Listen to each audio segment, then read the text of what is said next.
Hello everyone. Sunday comment box, जो भी आप लोगों के कमेंट्स आए हैं उसको एक एक करके मैं पढ़ता हूं आप लोग के नाम के अकॉर्डिंग, और उस पर हम लोग फिर बात करते हैं।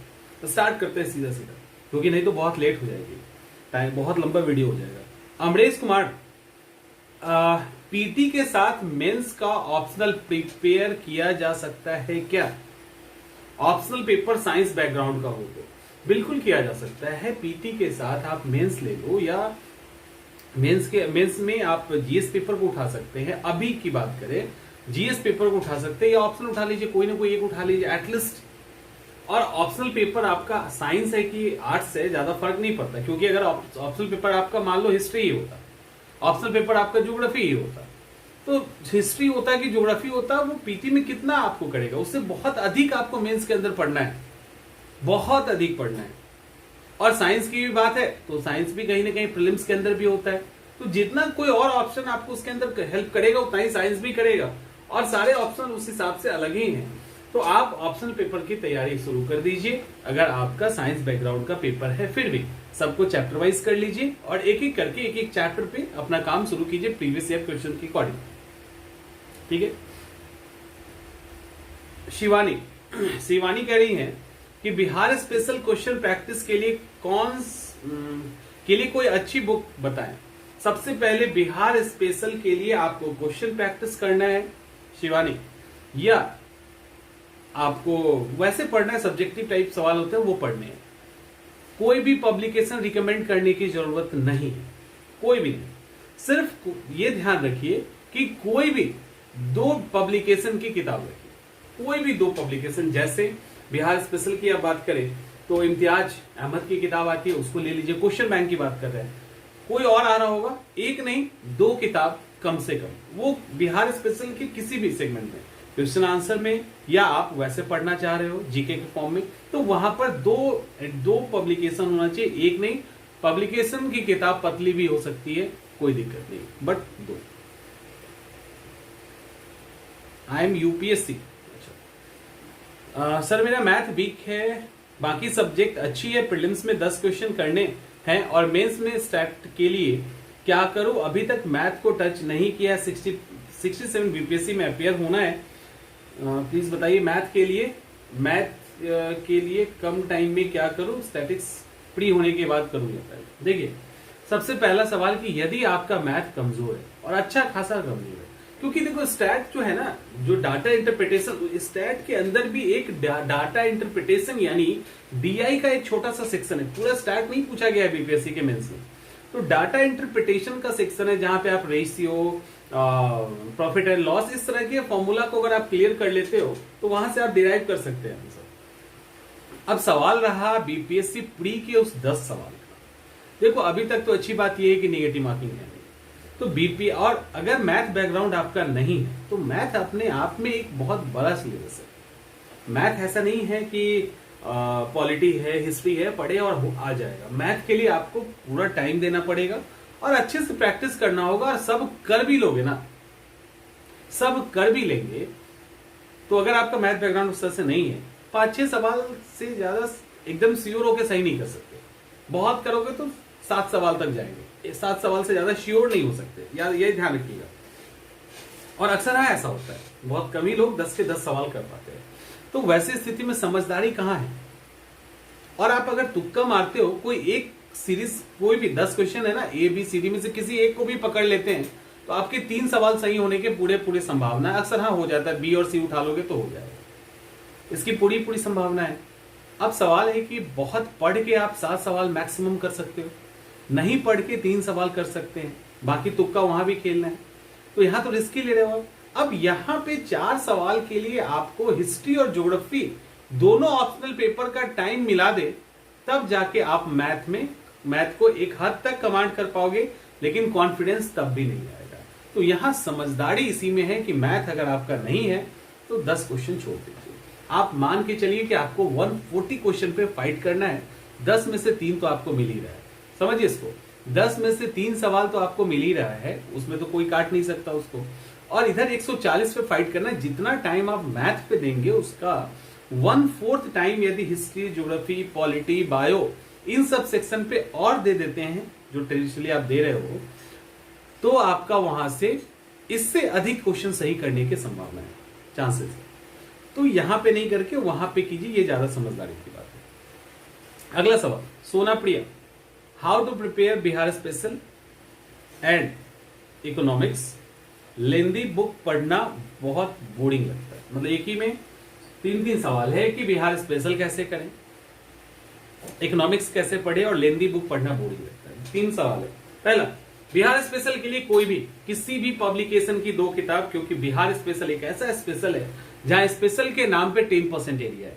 ज्योग्राफी के अंदर भी 10% हिस्सा है, पॉलिटी तो है ही नहीं, एक तरह से थोड़ा बहुत हिस्ट्री के अंदर जो भी है वो सबको पढ़ना है। तमिलनाडु वाले भी पढ़ेंगे, आप भी पढ़ोगे और ये भी, और यूपीएससी वाले भी पढ़ेंगे। थोड़ा बहुत जो हिस्सा बनता है उत्तरगुप्त टाइप, मौर्य का, मतलब मौर्य तो चलो हटाइए। तो इसलिए बिहार स्पेशल नाम का कोई खास सेक्शन नहीं है कि आपको उसके लिए अलग से बहुत पढ़ना पड़े। हाँ, कोई भी 2 किताब पढ़िए, आपका बिहार स्पेशल होता है। क्योंकि ये एमपी स्पेशल नहीं है, छत्तीसगढ़ स्पेशल नहीं है, राजस्थान स्पेशल नहीं है कि बहुत डेप्थ में जाके आपको इसकी पढ़ाई करनी पड़ेगी। ठीक है, इसके बाद अगला हुआ इकोनॉमिक्स।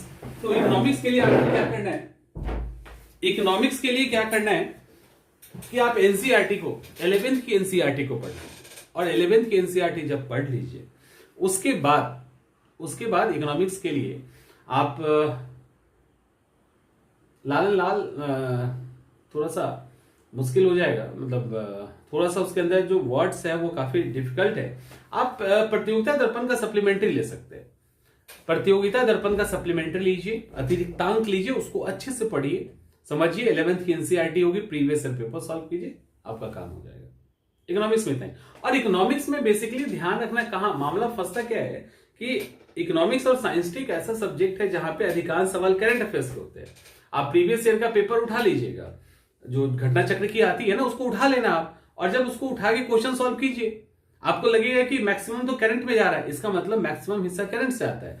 लेकिन वो करंट में भी गलती इसलिए होती है कि जो कन्वेंशनल पोर्शन है, जो टर्म्स हैं, जैसे मान लो जीडीपी, जीएनपी, नेशनल इनकम, इस तरह के टर्म्स क्लियर नहीं होने के कारण दिक्कत होता है। तो इस तरह के टर्म्स को क्लियर कर लीजिए एनसीईआरटी से और सप्लीमेंट्री से, इससे हो जाएगा आपका। और मोटा लेंदी बुक पढ़ना बहुत बोरिंग लगता है, तो लेंदी बुक पढ़ने से रिलेटेड एक बहुत ही अच्छी वीडियो मैंने बनाई है।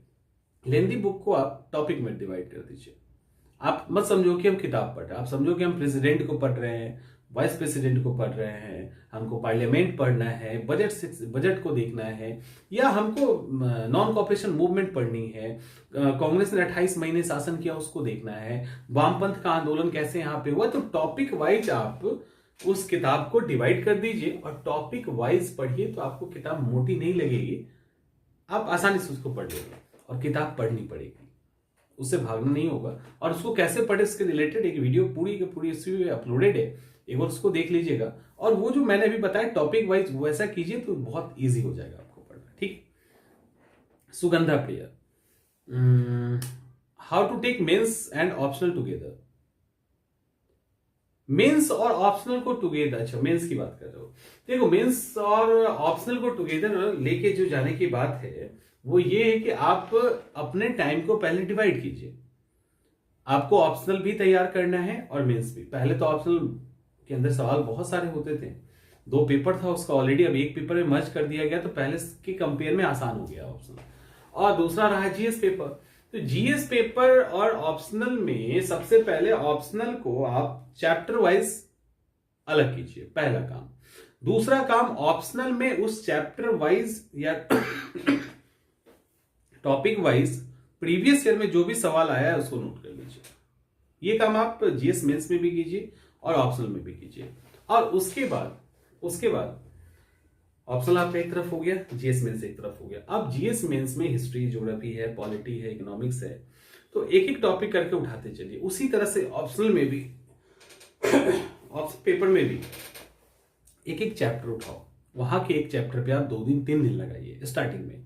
उसी तरह से, क्योंकि अक्सर हाँ जो ऑप्शनल पेपर होता है उसका ओवरऑल अक्सर हाँ का ये हाल होता है कि फर्स्ट पेपर थ्योरेटिकल होता है, काफी अप्लाइड कम होता है, कुछ को छोड़ दिया जाए तो वहां थिंकर्स होंगे या हिस्टोरियन होंगे, उस तरह की चीजें होती है मैक्सिमम जगह पे।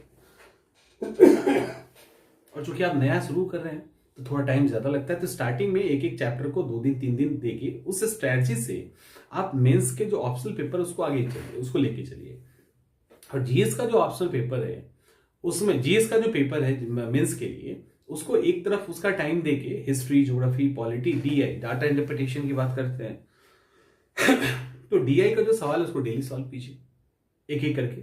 और बाकी जो और हिस्सा है ना, और हिस्से को वही सेक्शन वाइज आप खत्म करते चलिए। साथ में प्रीवियस ईयर का जो सवाल है उसको भी सॉल्व करते चलिए। तो मेंस हुआ हो क्या रहा है यहाँ पे कि जो मेंस में 2 हिस्सा जो बढ़ जा रहा है और एक साथ में पीटी का हिस्सा आ जाता है, इसके कारण दिक्कत ज्यादा हो रही है कि पीटी मेंस में जीएस का मेंस और मेंस में ऑप्शनल पेपर, और ऑप्शनल पेपर भले एक ही पेपर है लेकिन वो पूरा समझो कि जीएस टाइप टाइम आपका टेक लेता है। तो ये वहां पे दिक्कत है।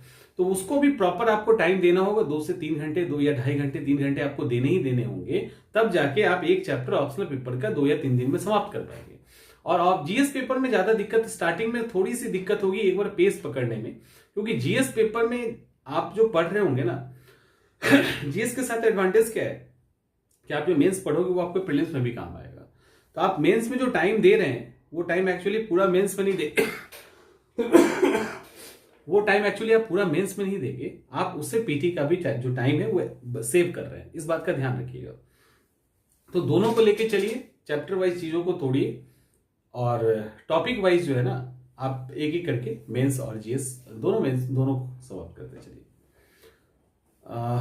मोनिका सिंह, ज्योग्राफी पीटी के लिए कैसे प्रिपेयर करें? देखो ज्योग्राफी पीटी के लिए तो मैंने अच्छे से वीडियो अपलोड कर दिया है, फिर भी ज्योग्राफी के लिए आप एनसीईआरटी फॉलो कर सकती है। 11th की जो एनसीईआरटी वो काफी अच्छी है। ज्योग्राफी में अक्सर गलती होती है कि एटलस नहीं होता आप लोगों के पास, ये अक्सर होता है। लगातार बोलने के बाद ये दिक्कत अभी ना जा नहीं रही है। तो जो जिनके पास ज्योग्राफी होता है, एटलस नहीं होता पीटी के लिए, एटलस जरूर खरीदिए। ज्योग्राफी पढ़ने के पहले, ज्योग्राफी पढ़ना स्टार्ट करने के पहले एटलस पे काम कीजिए। आप 11th की एनसीईआरटी ज्योग्राफी की अगर पढ़े तो ज्यादा बेहतर है, वो बहुत अच्छे से वहां पे समझाया गया है। इसके अलावा महेश वनवाल की किताब ले लीजिए, महेश वनवाल की, और आपके पास एक बार खांसी स्टार्ट हो जाती है तो कंटिन्यू रहती है। और आपके पास एटलस है, प्रीवियस ईयर का क्वेश्चन पेपर, और उससे एक एक चैप्टर करके सॉल्व कीजिए। और मैंने बताया था इसके पहले, इस ज्योग्राफी में खास करके ज्योग्राफी को भी जो है ना टॉपिक वाइज तोड़ दीजिए। पहाड़, पठार, मैदान, नदियां, रेगिस्तान, ऐसे करके पूरा तोड़ो और इंडिया और वर्ल्ड एक साथ करते चले जाइए। मिट्टी, सॉइल इरोजन, किस तरह की स्थलाकृति किसके द्वारा बनती है। जैसे ही आप ज्योग्राफी को ना पहाड़, पठार, मैदान, नदियों के अंदर तोड़ेंगे, यूनिवर्स के अंदर हटा दीजिए उसको, एक टॉपिक यूनिवर्स बना दीजिए। तो ऐसे करने से क्या होगा, सवाल तो यहीं से घूम फिर के आता है, सवाल यहीं से घूम फिर के आता है। और बाकी जो रेस्ट काम है वो आप एटलस पे कर लीजिए, आपका ज्योग्राफी आसान हो जाएगा। तो एनसीईआरटी पढ़ लीजिए एक बार, मैथ्स वनवाल की कॉम्प्रिहेंसिव ज्योग्राफी आती है वो एक ले लीजिए, और एटलस बस काफी। विदुर रहमान ऑनरेबल सर, घटना चक्र सफिशिएंट फॉर 67 बीपीएससी पीटी? इसका जवाब यस में नहीं हो सकता है और नो भी नहीं हो सकता। देखिए घटना चक्र अपने आप में सफिशिएंट कैसे हो सकता है, वो आपको फुल सपोर्ट करता है। आप सोचोगे कि घटना चक्र में स्वराज मूवमेंट से रिलेटेड है, सविनय अवज्ञा आंदोलन से रिलेटेड टॉपिक है, पहाड़ है, पठार है, मैदान है, सबके बारे में तो दिया है। ऊपर क्वेश्चन पढ़ेंगे, नीचे एक्सप्लेनेशन पढ़ लेंगे, हो गया कहानी खत्म, यही ना। लेकिन उसके पहले एक बेस की जरूरत होती है, क्योंकि वहां पे क्वेश्चन के नीचे आंसर है। समझिए इसको, अंतर उसकी जरूरत पूरी है, लेकिन वहां पे क्वेश्चन के नीचे आंसर है और वो बिखरा हुआ है। तो उसके अंदर जो कंटिन्यूटी है वो कैसे बनाओगे आप? इसमें कोई शक नहीं है कि वहां से क्वेश्चन रिपीट होंगे, किसी न किसी पीसीएस में पूछा हुआ सवाल आएगा, लेकिन वो घटना चक्र आपको तब बहुत फायदा देगा जब आप ऑलरेडी कुछ पढ़ रखे हो उस सब्जेक्ट के बारे में। उसके बाद घटना चक्र पढ़िए, तब काम आएगा। घटना चक्र पे पूरा डिपेंडेंट नहीं होना है। घटना चक्र आपको जैसे और किताबें और घटना चक्र मिल के आपको एग्जाम पास करवाएगी, ना ही सिर्फ किताब पास करवा देगी और ना ही सिर्फ घटना चक्र करवाएगी, मिल के आपको पास करना। आप जब पढ़ लोगे ना, उससे रिलेटेड घटना चक्र में प्रैक्टिस करेंगे, प्रीवियस ईयर में जितने भी सवाल आए हैं उसको आप देखोगे, जो सवाल नहीं बन रहा उसके बारे में पढ़ेंगे, तब जाके ये घटना चक्र सही काम करता है। ठीक है, तो सिर्फ घटना चक्र पे डिपेंडेंट होना ये बात सही नहीं है। उसके बाद हिस्ट्री ऑप्शनल पेपर और हिंदी में, Neha Kumari, history optional paper और हिंदी मीडियम हो तो क्या एसडीएम या डीवाईएसपी का पोस्ट नहीं मिलते? किसने कह दिया? कहीं लिखा हुआ है कि हिस्ट्री ऑप्शनल वाले को एसडीएम और डीवाईएसपी का पोस्ट नहीं मिलेगा? ऐसा नहीं है, ऐसा नहीं है, बिल्कुल ही नहीं है। और हिंदी मीडियम में ऐसा एकदम बिल्कुल ही नहीं है। आप अगर किसी भी मीडियम से बेहतर प्रेजेंटेशन के साथ अपने आंसर को लिखते हैं, आंसर के अंदर आपके दम है, इंटरव्यू में आपका परफॉर्मेंस बहुत अच्छा है, स्कोर आया तो मिलेगा, ऐसा नहीं है। ऐसा बिल्कुल नहीं। देखिए होता क्या है, एक बेसिक एक अंतर जो है ना, वो देखने को अभी मिलती है, जो एक जेन्यून है। क्योंकि अक्सर क्या होता है, इंग्लिश मीडियम के स्टूडेंट्स अक्सर एज क्यों ले लेते हैं, इसका कारण है इंग्लिश मीडियम के स्टूडेंट जो होते हैं उनकी स्कूलिंग काफी अच्छी होती है। स्कूलिंग का एक इम्पैक्ट होता है आंसर राइटिंग पे, क्योंकि स्टार्टिंग से ही आंसर राइटिंग करते हैं, उनको पता है आंसर राइटिंग कैसे किया जाता है, उनको ये भी पता है कि कितने कम समय में हम बेहतर आंसर राइटिंग कर सकते हैं। किसी भी नए सब्जेक्ट को उनको दोगे ना तो बहुत अच्छे से अरेंज कर लेंगे तुरंत। ये खासियत एक होती है जो कहीं ना कहीं लैक कर रहा है हिंदी मीडियम के स्टूडेंट से, तो ये एक असर डालता है। लेकिन ये तब डालेगा ना जब ये अंतर रहेगा। अगर आप अपने हिंदी मीडियम से बेहतर आंसर लिख रहे हो, सब्जेक्ट कोई भी हो, आप बेहतर प्रेजेंटेशन दे रहे हैं, एक फ्लो है आपके आंसर में, तो हिस्ट्री और हिंदी मीडियम से एसडीएम और डीआईएसपी बना जा सकता है। ठीक है, जवाब रिजी, अंगूठे चोट लगने के कारण क्या हुआ? अंग्रेजी के हस्ताक्षर में नाम का पहला शब्द थोड़ा टेढ़ा हो गया है। नहीं, ऐसा कुछ नहीं, कोई दिक्कत नहीं होगी, कोई इशू नहीं है, कोई दिक्कत नहीं होगी। और उसके कारण आपका कैंडिडेट रद्द नहीं होगा। सीडीपीओ के पीटी के साथ मेंस की तैयारी कैसे करें और जीएस के लिए क्या क्या पढ़ना चाहिए, तो बुक के बारे में बताएं, इसके लिए डिटेल में एक्सप्लेनेशन करें प्लीज। डिटेल में एक्सप्लेन, देखो भारद्वाज अनुपमा का ये सवाल है। एक्चुअली इसके डिटेल में एक्सप्लेनेशन एक बार नहीं 2-3 बार की जा चुकी है आपके इस सवाल की, पहली बार। और जीएस पीटी के साथ मेंस की तैयारी कैसे करें, मेंस की तैयारी कैसे करें, इसका सीधा सवाल जवाब है कि अभी टाइम मिल गया आपको, आपने ऑलरेडी सीडीपीओ की तैयारी कर रखी है। अब आपको जीएस के लेवल पे या पीटी के लेवल पे तो एक रिवीजन मोड में आना है। उसके बाद आपके पास टाइम बच रहा है, तो ऑब्वियसली अभी इस टाइम का यूज मेंस के लिए करना चाहिए। आप इसको 2 तरीके से यूज कर सकते हैं, या तो ऑप्शनल पेपर को या जीएस पेपर को, क्योंकि ये वो टाइम है जब आप प्रीलिम्स के एग्जाम को भी नहीं छोड़ सकते, उसको भी हल्के में नहीं ले सकते, तो वहां पे आपको टाइम देना ही देना है। उसके बाद थोड़ा और टाइम बचेगा जिसमें आपको मेंस देना है, तो आप ऐसा कर सकते हैं अभी, या तो जीएस को उठा लो या ऑप्शनल पेपर उठा लो। अगर जीएस भी आप उठाते हैं तो वो ज्यादा बेहतर है, इसलिए बेहतर है। मैं धीरे से इसलिए बोल रहा हूँ कि मैं पूरी बात रख पाऊँ अपनी। जीएस पेपर इसलिए बेहतर है क्योंकि जीएस पेपर में हिस्ट्री है, मॉडर्न हिस्ट्री है, ज्योग्राफी, इंडियन ज्योग्राफी है, इंडियन इकोनॉमी है, तो आप उसको एक तो मेंस के लेवल पे पढ़ोगे तो आपका पीटी और मजबूत होगा। और मेंस के लेवल पे जब आप पढ़ेंगे, आप पीटी पढ़ चुके हैं तो वहाँ मेंस में आप आंसर राइटिंग या कुछ भी करें आपको मदद मिलेगा। या जो भी जीएस का ये सेक्शन आप पढ़ोगे तो उसमें आपको क्या होगा, आपको कहीं ना कहीं प्रीलिम्स में फायदा मिलना ही मिलना है, इसमें कोई भी दो राय नहीं है।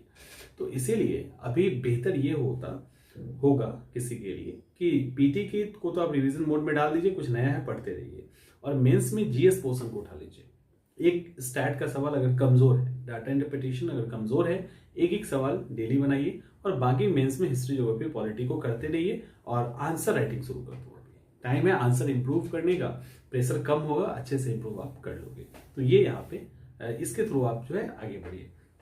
और जहां तक रहा किताब, तो किताब के बारे में मैंने बुक लिस्ट बता रखा है, एक बार प्लीज उसको सर्च कीजिए, पूरा किताब का लिस्ट है वहां पे, और वहाँ पीडीएफ भी दे दिया है मैंने किताब का, तो उसको आप डाउनलोड कर सकते हो वहां से।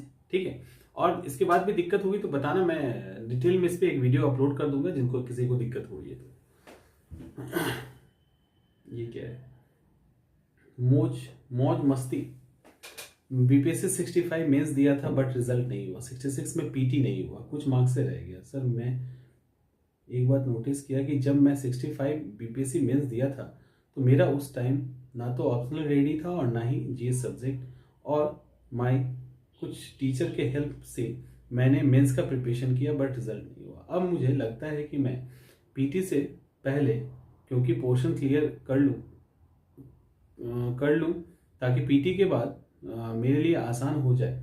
बट एक प्रॉब्लम है कि मैं अभी ऑप्शनल की तैयारी कर रहा हूँ, तो कभी ये डर लगता है कि पिछली बार की तरह इस बार भी कुछ मार्क्स से ना रह जाऊं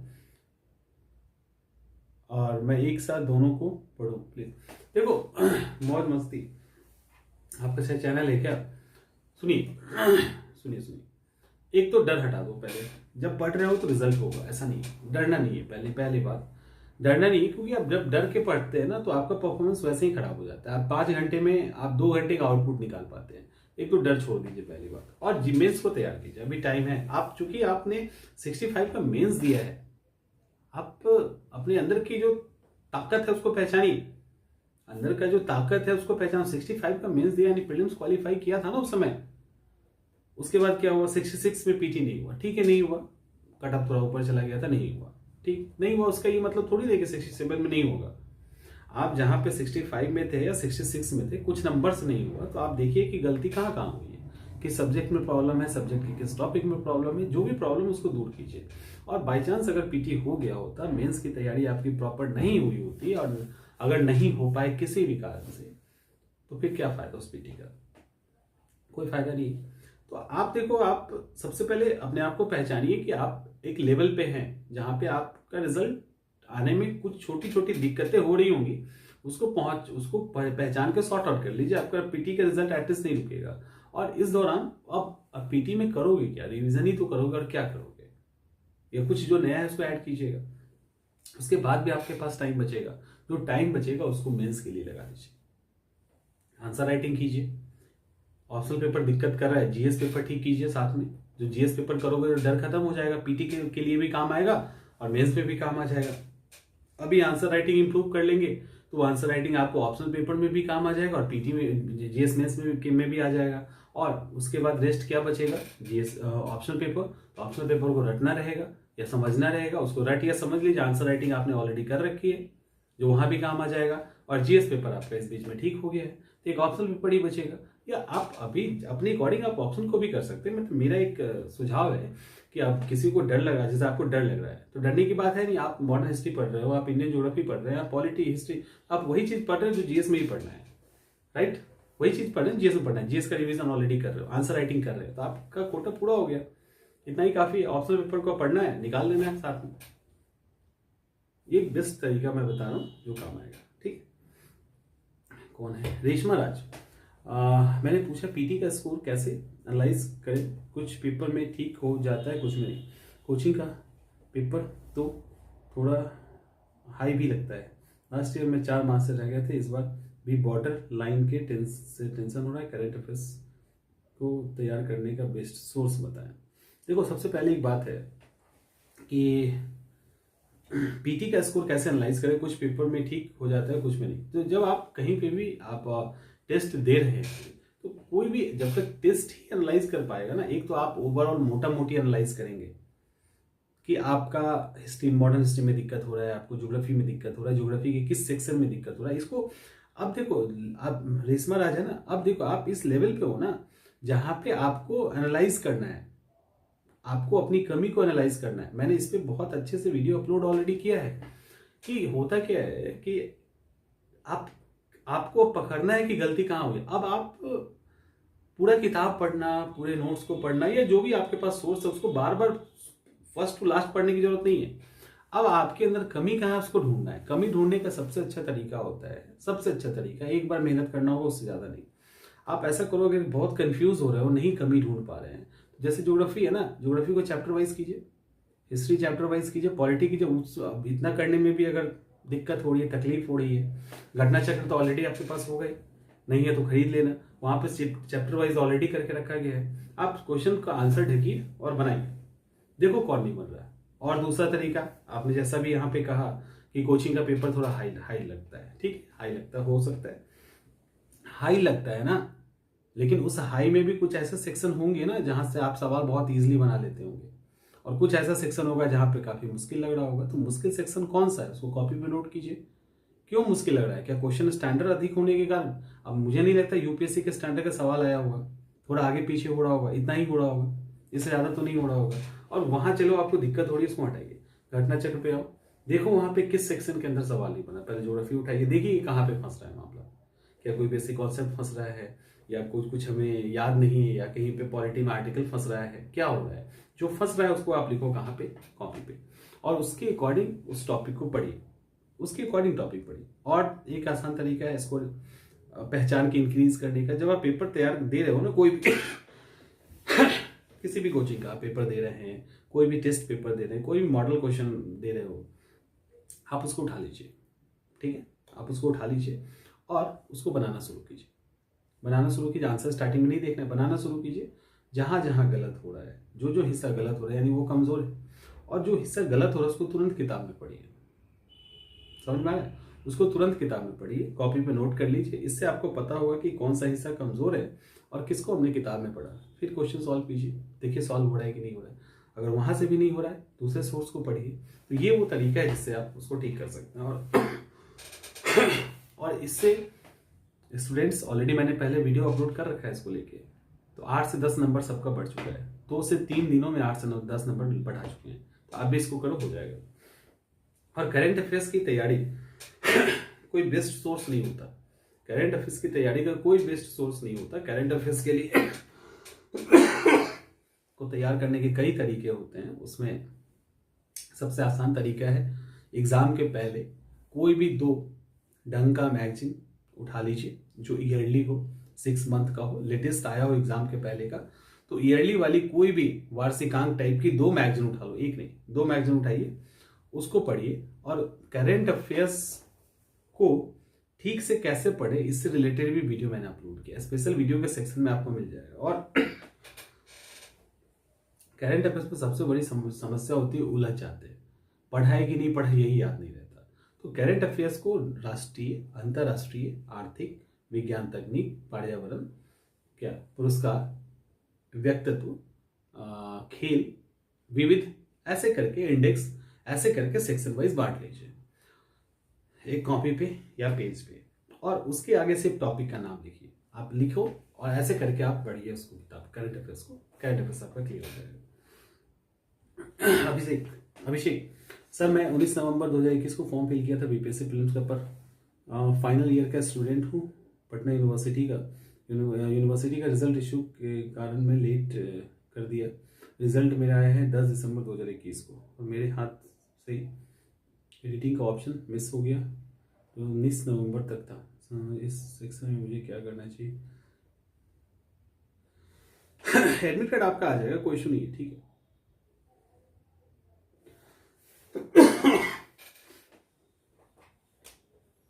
फाइनल ईयर का स्टूडेंट यूनिवर्सिटी का रिजल्ट इशू करने, अच्छा फाइनल ईयर का रिजल्ट ही लेट हो गया। रिजल्ट आया है 10 दिसंबर को, 10 दिसंबर तक।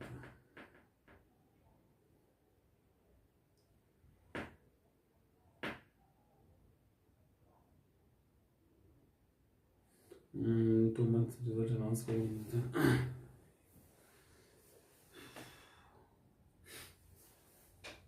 अच्छा अभिषेक, ये सवाल जो है थोड़ा सा पेचीदा है आपका, क्योंकि मामला फंस गया है। एक्चुअली सर्टिफिकेट नहीं आना एक अलग मुद्दा होता है, रिजल्ट नहीं आना एक अलग मुद्दा होता है। सामान्यतः बीपीएससी का रूल ये है कि फॉर्म फिल होने के पहले आपके हाथ में रिजल्ट होना चाहिए। रिजल्ट का हार्ड कॉपी हो ये जरूरी नहीं है, एटलीस्ट रिजल्ट होना चाहिए आपके अकॉर्डिंग कि रिजल्ट ही आपका नहीं आया था, रिजल्ट आने में ही लेट हो गया है, चांसेस यहाँ पे कम है। बट आपके जवाब, आपके सवाल का और बेहतर जवाब जो है ना, मैं 1-2 लोगों से डिस्कस कर लेता हूँ और अच्छा रहेगा, और तब देते हैं जवाब। लेकिन मेरे चांसेस है कि मुश्किल हो सकता है, क्योंकि रिजल्ट उसमें क्लियर लिखा होता है कि आप स्नातक हो तभी फॉर्म भर सकते हैं, क्लियर है मेंशन, इसलिए इसमें दो राय नहीं है जहां तक मैं समझ रहा हूं कि आप अगर ग्रेजुएट हैं तभी फॉर्म भर सकते हैं। ग्रेजुएट नहीं है और आपने फॉर्म भर दिया है, मैंने आपने 20 नवंबर तक फॉर्म भर दिया है और आपका रिजल्ट आया 10 दिसंबर को, यानी आप उस समय तक ग्रेजुएट नहीं थे, तो आपका कैंडिडेट नहीं हो पाएगा, नहीं होगा, मुश्किल है। 68 के लिए लगे, फिर भी मैं एक बार बात कर लेता हूं, बट चांसेस नहीं। शालिनी, स्टैटिस्टिक के बारे में कुछ समझाएं। ये तो पूरा चैप्टर है, कैसे समझाएं तुमको ये बताओ। देखो, सबसे पहले जो स्टैट है आपका ना, ये ध्यान रखिएगा, इसके अंदर एक छोटा सा सेक्शन है, छोटा सा सेक्शन जिसको डाटा इंटरप्रिटेशन कहते हैं, वहां से बीपीएससी सवाल पूछती है, पूरे स्टैट से नहीं पूछती। डाटा इंटरप्रिटेशन में भी आपसे पाई चार्ट, बार डायग्राम, इन सब से रिलेटेड सवाल होते हैं, जहां पे पहले सवाल होता है, उससे रिलेटेड इमेजेस होता है, उस पर डिपेंडेंट क्वेश्चंस होते हैं, जिसको आपको डिस्क्रिप्टिव फॉर्म में लिखना होता है। तो ये सामान स्टैट होता है। इसके लिए 11th की जो स्टैट की जो किताब आती है एनसीईआरटी की, वो ले लीजिए। अरिहंत का प्रीवियस ईयर का क्वेश्चन पेपर ले लीजिए, अलग अलग पीसेस में पूछा हुआ, और पूरा स्टैट का वीडियो सेक्शन में प्लेलिस्ट है ऐप पे, तो ऐप पे सॉरी मतलब चैनल पे, आप उसको आराम से देखिए, आपका स्टैट क्लियर हो जाएगा। फिर भी दिक्कत होगी तो अभी स्टैट से रिलेटेड हम एक बार वीडियो एक डिटेल में हम बनाएंगे। फिर करते हैं मेंस का कैसे क्लास चलेगा। मेंस का क्लास किसने पूछा है? बंदो कुमार। मेंस की क्लास आपकी 25 से स्टार्ट हो रही है, रात के 10 से लेके 12 के बीच में आपकी क्लास चलेगी, 10 से 12 के बीच में चलेगी, और ये टीटीएस के फॉर्म में चलेगी, यानी ट्यूसडे, थर्सडे एंड सैटरडे। तो मंगलवार, बृहस्पतिवार और शनिवार, ताकि एक्स्ट्रा बर्डन आपको ना पड़े, और आराम से धीरे धीरे करके शेड्यूल अपलोड कर दिया गया है, एक बार उसको वहां से देख लीजिए। और यहाँ पे किसी और ने एक पूछ दिया था मुझसे, ये फोन पे आया था, तो वो ये नहीं है कि यहाँ पे सिर्फ नोट्स आपको दिया जाएगा या रिकॉर्डेड क्लास लाइव होगी, प्रॉपर जो क्लास होती है वो होगी, ठीक है। तो इसी फॉर्म में आंसर राइटिंग भी वहां पे हम करवा रहे हैं। तो ये सब आपके आज के सवाल थे, और जवाब ऑलमोस्ट आपके हो गए हैं लगभग सबके, ठीक है। और अभिषेक का एक है, आपका भी जवाब वही है, बट मैं एक बार देख लूंगा, और भी कोई दिक्कत होगी तो बताइएगा, फिर उससे रिलेटेड अगर कोई डिटेल वाला सवाल हुआ, उससे रिलेटेड हम वीडियो अपलोड कर देंगे, ठीक है। आज के लिए गुड नाइट, कल मिलते हैं।